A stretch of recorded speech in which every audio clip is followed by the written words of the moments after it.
settled down inside it and promptly fell asleep. At the last moment, Molly, the foolish, pretty white mare who drew Mr. Jones's trap, came mincing daintily in, chewing at a lump of sugar. She took a place near the front and began flirting her white mane, hoping to draw attention to the red ribbons it was plaited with. Last of all came the cat, who looked round, as usual, for the warmest place, and finally squeezed herself in between Boxer and Clover. There she purred contentedly throughout Major's speech, without listening to a word of what he was saying. All the animals were now present, except Moses, the tame raven, who slept on a perch behind the back door. When Major saw that they had all made themselves comfortable and were waiting attentively, he cleared his throat and began. Ahem! Comrades, you have heard already about the strange dream that I had last night. But I will come to the dream later. I have something else to say first. I do not think, comrades, that I shall be with you for many months longer. And before I die, I feel it my duty to pass on to you such wisdom as I have acquired. I have had a long life. I have had much time for thought as I lay alone in my stall, and I think I may say that I understand the nature of life on this earth as well as any animal now living. It is about this that I wish to speak to you. Now, comrades, what is the nature of this life of ours?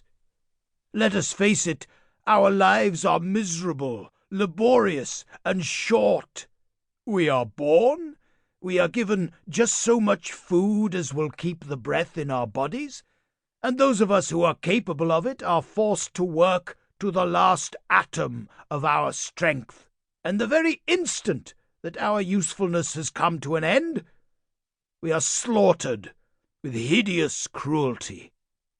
No animal in England knows the meaning of happiness or leisure after he is a year old. No animal in England is free.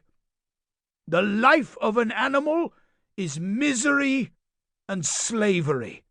That is the plain truth. But is this simply part of the order of nature? Is it because this land of ours is so poor that it cannot afford a decent life to those who dwell upon it? No, comrades, 1,000 times no! The soil of England is fertile, its climate is good, it is capable of affording food in abundance to an enormously greater number of animals than now inhabit it.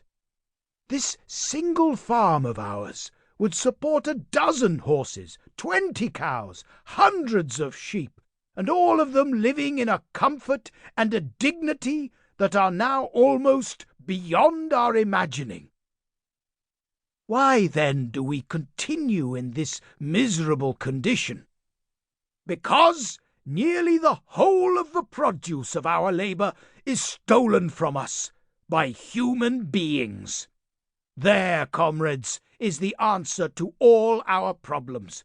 It is summed up in a single word: man. Man is the only real enemy we have. Remove man from the scene, and the root cause of hunger and overwork is abolished forever. Man is the only creature that consumes without producing. He does not give milk, he does not lay eggs, he is too weak to pull the plough, he cannot run fast enough to catch rabbits. Yet he is lord of all the animals. He sets them to work, he gives back to them the bare minimum that will prevent them from starving, and the rest he keeps for himself. Our labor tills the soil, our dung fertilizes it, and yet there is not one of us that owns more than his bare skin. You cows that I see before me, How many thousands of gallons of milk?